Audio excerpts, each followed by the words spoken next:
Welcome back, everybody. We're gonna get on this 1990 Chevy Suburban project, but first we gotta jump all these vehicles because all the batteries are dead. Oh, the joys.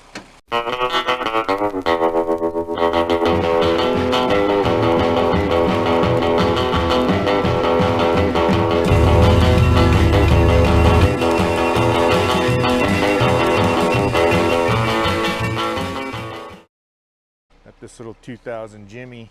I got it for the motor, and then it's got a bad trans. Get it pumped in there. There we go. Let's see if we can get this guy to reach. All right. We'll give this a spark and see what happens.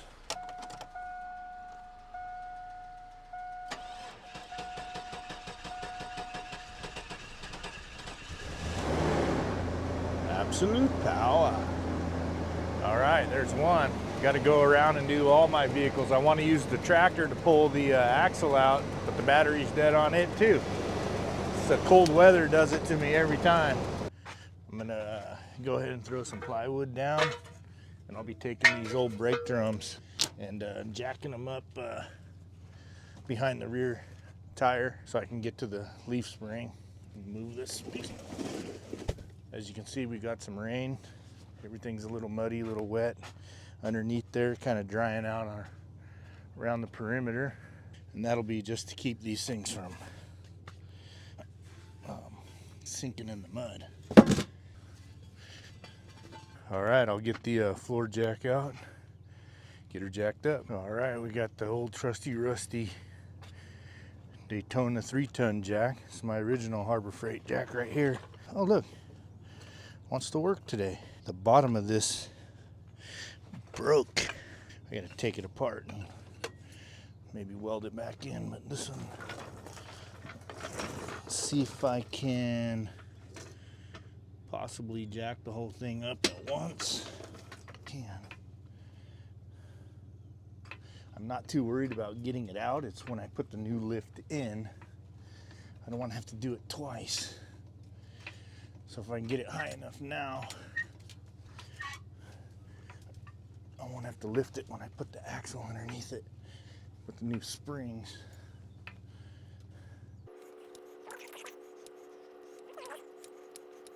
All right, let me get a jack on this passenger side.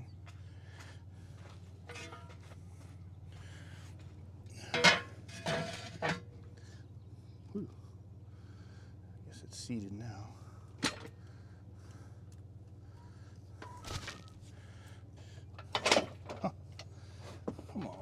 Come on, baby. All right, so I got my vintage Harbor Freight jack out of the deep, dark depths of my C-Train. One on each side of the axle. Now I got two floor jacks working. I'm going to attempt to pull the springs and the front axle all as one unit. So wish me luck.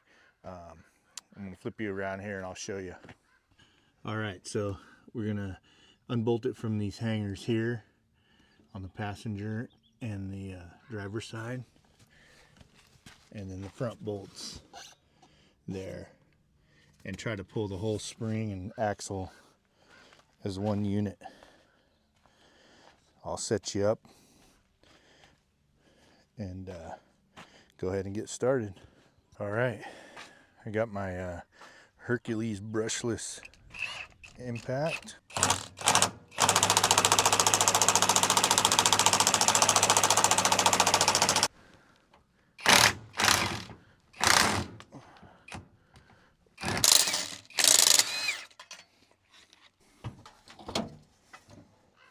Ooh, Black Widow. Not anymore.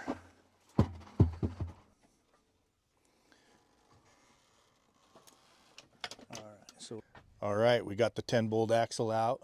I had trouble with the driver's side rear shackle hanger. The bolt was rusted in there. It was stuck on the sleeve. I couldn't back it out, so I ended up just disconnecting the top bolt and dropping the whole thing as a unit. The passenger side came out with no troubles. It was the driver's side. Took me a minute. We got her down. I'm gonna fire up my tractor now and bring it around and get this thing out of the way and set aside, and we'll come back and reassess what we're going to do next.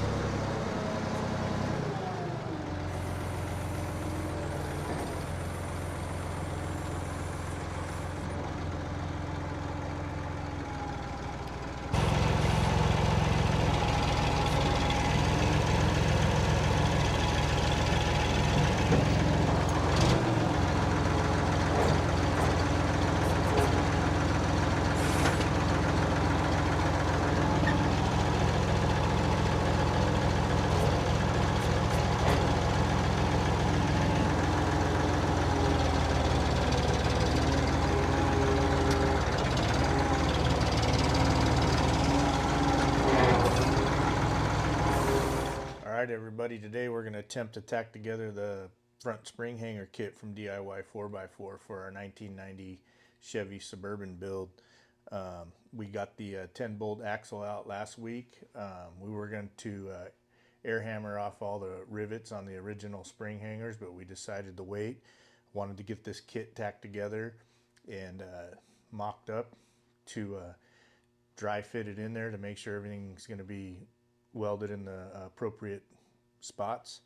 Let's go over the kit a little bit. The kit that I got comes unwelded.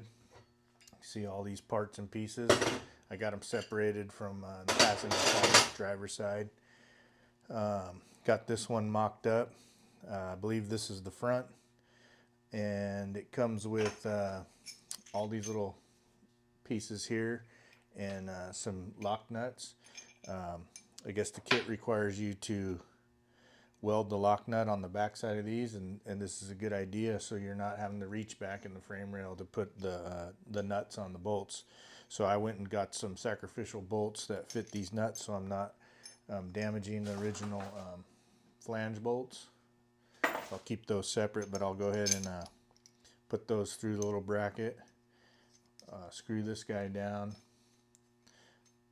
till it gets tight, and I'll do all three of them and then put them in the vise, and I'll go ahead and tack 2 or 3 sides of this nut onto the bracket, and that'll just make it easier on the install when we're putting the whole unit up on the frame rail.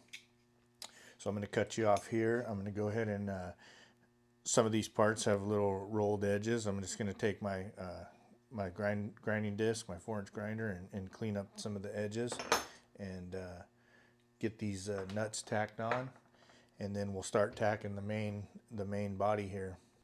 Any advice that I could give on this kit would be, if you don't want to spend any time trying to figure out how this thing goes together, go ahead and they have a welded kit, which is probably what I'll order next time if I do this again. Luckily it's raining, I have nothing else to do, so I'm going to get this tacked together and get it aligned as best I can. And I'm only going to tack it because if I fully weld it and something needs to be adjusted, I don't want to spend all day grinding it apart again. So stay with me, and we'll get back to you when I'm getting done with the final project. All right, some of these little corners right here, they're just rolled over. I just want things to sit flat when I mount it up.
got these all tacked up. Those are just for bolting the whole unit to the back side of the frame. We're going to go ahead and get started on this guy. Hopefully we just get it tacked up, and then that way I can check the fitment.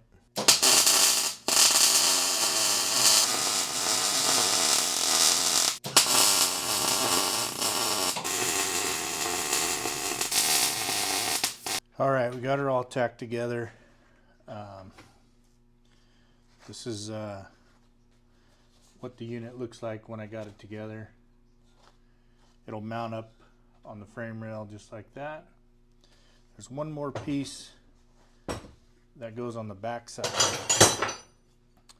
and that's this guy. He's going to sit right in here just like that. When you mount it in, that'll be underneath the inside of the frame rail.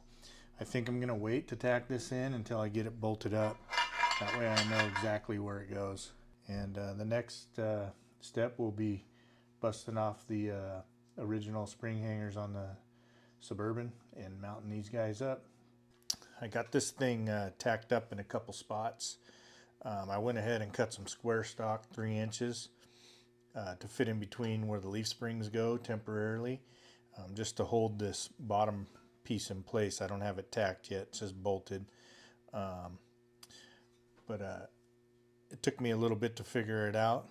And then these little gussets here that go on the ends, I think one's longer than the other, and I might have these backwards. I might have the long one in the front and the short one in the back, and I think maybe the short one goes in the front and the long one goes in the back. Or maybe it doesn't matter. Maybe it was just a miscut. I don't know. But anyways, I'm going to go ahead and start tacking this thing up and put the gusset in. And then there's one more piece that goes around here on the back, which sits underneath the frame rail as you bolt it in.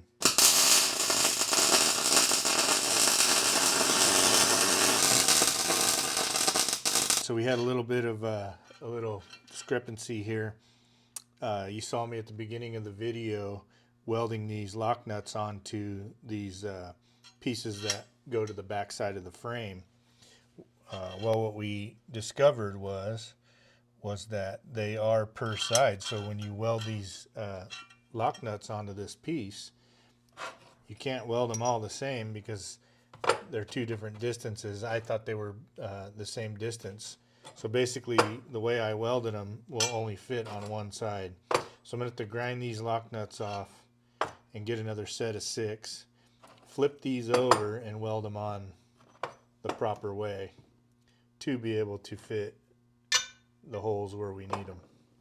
So anyways, I hope that helps you out. If you do buy a weld your own kit, you know that just because they look the same doesn't mean they are, and make sure you fit everything up and bolt it together would be the best way to start tacking these. I got this other side bolted up. I just did a mirror image and bolted it all together just so I know that my leaf springs are all going to be in the same plane when I bolt them to the front. Got it bolted up here and then through the long bolts through there, and I'm going to go ahead and tack it in place now and get this one set up. But I would recommend bolting it all together like this or onto the chassis as you go to tack everything in place, just to keep things somewhat even. That way when you put the leaf springs in it, one of these isn't higher or lower. Make your height sit funny. Anyways, I hope that helps.